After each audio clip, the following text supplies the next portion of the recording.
Assalamualaikum warahmatullahi wabarakatuh. Perlu kalian ketahui, ulama adalah orang-orang berilmu, para pemuka agama atau pemimpin agama yang bertugas untuk mengayomi, membina, dan membimbing umat Islam baik dalam masalah agama maupun masalah sehari-hari yang diperlukan, baik dari sisi keagamaan maupun sosial kemasyarakatan. Pada kesempatan kali ini, saya akan menceritakan sebuah biografi tentang seorang tokoh ulama yang cukup terkenal. Dia adalah seorang ulama sekaligus sastrawan. Beliau juga seorang penulis produktif yang telah menghasilkan lebih dari 80 judul buku. Adapun salah satu karya awalnya yaitu novel berjudul Tenggelamnya Kapal Van der Wijk. Siapakah dia? Dia adalah Profesor Dr. Haji Abdul Malik Karim Amrullah atau yang populer dengan nama Buya Hamka. Kisah Buya Hamka membuat banyak orang menyeganinya karena beliau adalah seorang tokoh yang begitu disoroti baik dari kalangan pejabat maupun masyarakat biasa. Abdul Malik nama kecil Buya Hamka, lahir pada 17 Februari tahun 1908 atau 14 Muharram 1326 Hijriah di Tanah Sirah, yang masuk wilayah negeri Sungai Batang, Kabupaten Agam, Sumatera Barat. Ia adalah anak pertama dari 4 bersaudara. Ia tumbuh di tengah keluarga ulama. Ayahnya adalah tokoh besar pembaruan Islam di Minangkabau. Selain berbagai kiprahnya terhadap Islam dan negara Indonesia, dia adalah seorang ulama yang pemaaf dan bijaksana. Banyak berbagai kisah teladan hingga kisah pilu yang menimpa dirinya, termasuk pada masa Orde Lama yang dipimpin oleh Presiden Soekarno. Video ini akan mengisahkan salah satu kisah ketika Buya Hamka difitnah atau dituduh dengan tanpa adanya bukti. Tuduhan ini mengakibatkan Buya Hamka harus merasakan pahitnya jeruji besi, dengan berbagai ancaman hingga penyiksaan yang menimpa dirinya.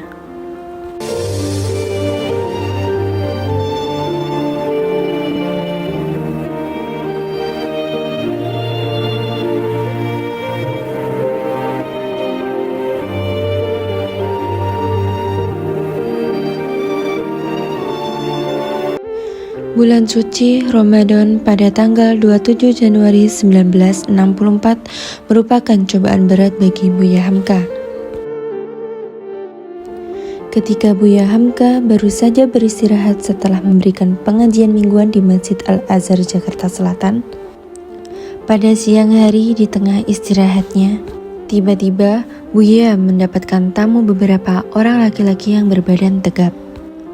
Para tamu itu berpakaian preman, tetapi beberapa di antaranya tampak membawa pistol di pinggangnya. Mereka datang disertai dengan membawa surat perintah penahanan berdasarkan Undang-Undang Aksi Subversif atau Perpres nomor 11 dan 13. Rupanya, Buya Hamka hendak dibawa oleh beberapa orang-orang polisi yang berpakaian preman itu. Mereka juga menyatakan hendak mengadakan penggeledahan. Jadi, saya ditangkap, ujar Buya pelan-pelan agar tidak mengejutkan istrinya yang sedang sakit.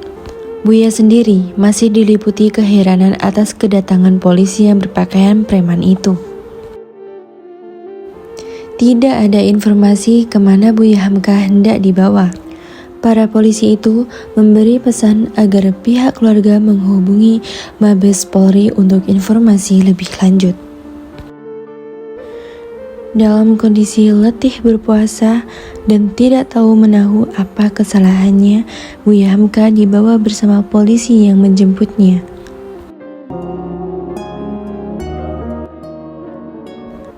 Empat hari kemudian, ketika Buya Hamka diinterogasi oleh salah seorang polisi, Buya digertak dengan lantang.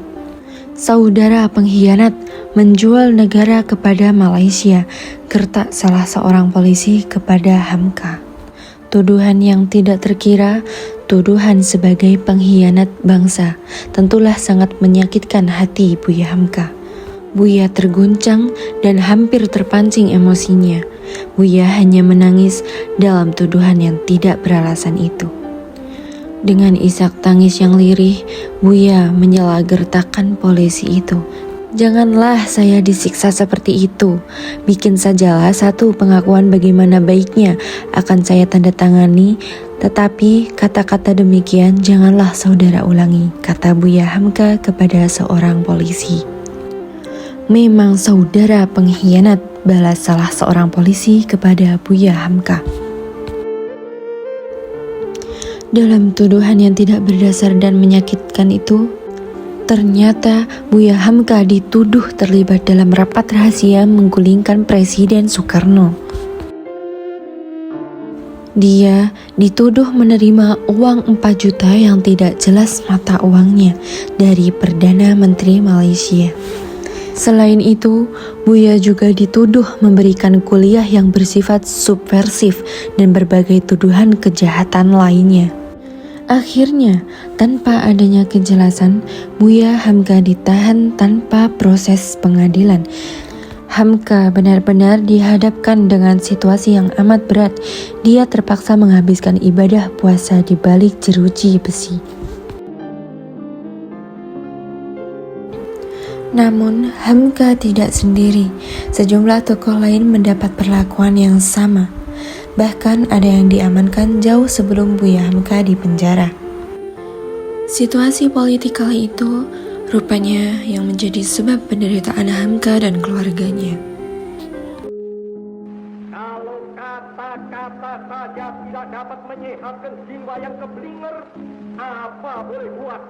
Suruhlah senjata berbicara satu bahasa yang lebih kuat lagi. Yang mengerikan sebelum itu, ketika Buya Hamka di penjara, Hamka ditimpa berbagai siksaan fisik dari salah seorang polisi, karena Buya Hamka dipaksa membuat pengakuan palsu. Selama sebulan Hamka diperiksa oleh satu tim polisi dengan sorot lampu, dituding, dihina, dan diancam agar supaya mengakui satu tuduhan palsu. Rumah tahanan yang terakhir ditempati Buya Hamka berada di Megamendung. Tetapi tidak lama kemudian Buya Hamka dibebaskan bersyarat setelah penyakitnya kambuh di tahanan.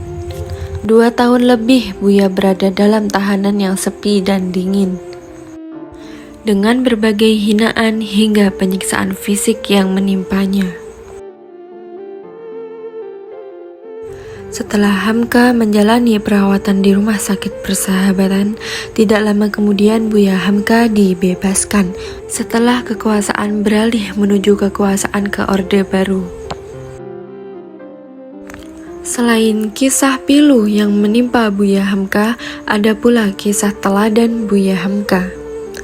Pada tahun 1970 di akhir hayat Soekarno yang pernah memenjarakan Buya Hamka meminta agar Buya Hamka memimpin sholat jenazahnya. Karena sifat pemaaf dan bijaksana sosok Buya Hamka, singkat cerita akhirnya Buya Hamka bersedia memaafkan dan bersedia memimpin sholat jenazah Soekarno yang pernah memenjarakan dirinya. Catatan hitam dan pembungkaman politik yang pernah dilakukan oleh rezim Orde Lama terhadap pihak-pihak yang dianggap mengancam kekuasaannya adalah sejarah gelap yang tidak boleh terulang dalam praktek kenegaraan kita. Demikian kisah tokoh Buya Hamka, kurang lebihnya mohon maaf. Wassalamualaikum warahmatullahi wabarakatuh.